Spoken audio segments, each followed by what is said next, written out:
please hit that subscribe button. Hey everybody, better suited to win the Stanley Cup this season. If you are new to the channel, Washington Capitals, the Boston Bruins. Locked on and he scored! And we're live. Hey everybody, so silly me, I thought I was done with videos for today, but apparently not, because we have another trade to talk about here, this one between the Montreal Canadiens and the Carolina Hurricanes. So, before I begin, I just ask that you please hit that subscribe button if you're new, and give this video a thumbs up. It really helps out a lot and is very, very much appreciated. But late this afternoon, just a couple minutes ago, as of me recording this, the Carolina Hurricanes have traded the rights to pending UFA defenseman Joel Edmundson to the Montreal Canadiens in exchange for a 2020 fifth-round pick. So, not a huge deal here, but Joel Edmundson is a very capable defenseman in the NHL and a very good defenseman in the NHL. This is a solid move here for Montreal, but it's a little interesting because he is a pending UFA, which I think is why Carolina was not able to get more for him, because Montreal still has to sign him here. As of right now, he is still going to be a free agent when free agency opens beginning on October 9th. Now, obviously, the goal here for Montreal is to never let him touch free agency and sign him before that date and get him locked up here with the Canadiens. And that, I assume, is why they traded for his rights. So they now have exclusive negotiating ability with Edmundson from now through the beginning of free agency, and they can get a deal done before he ever hits the open free agent market. So it's kind of an interesting deal because, you know, you don't see teams trade for pending UFAs very often, because the thought process is, why not just sign him? Why not just wait, not have to give anything up, and then sign him at the beginning of free agency and, you know, get him basically just for the contract and not have to give up a draft pick or anything that you would in a trade. Well, the problem, I guess, for Montreal thinking that way is that once he hits the open market, there's a bunch of other teams that are interested in him and have the ability to sign him as well. And I guess what Montreal is doing here is it's a fifth-round pick. It's not a lot to give up.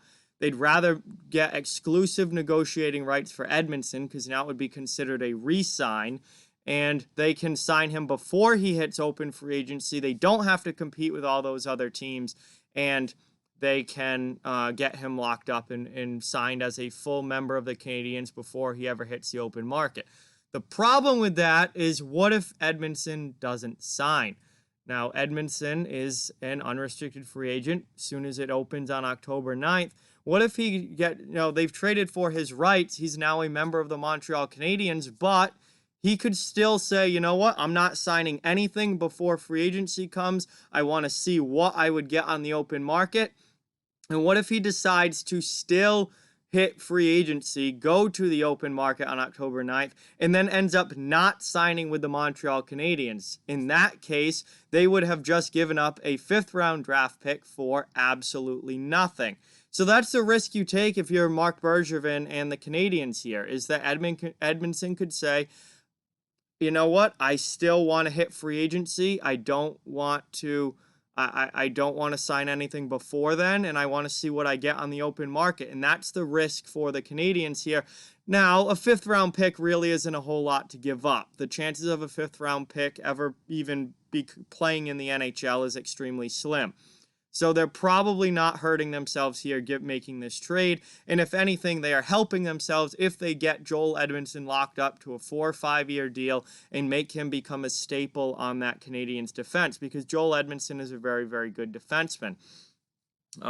Big, physical, can score, can add some offense, but definitely known more of as a defensive type guy, which obviously is great to have on your back end, someone who can kind of play in a shutdown role and focus on the defensive end while still putting up some points.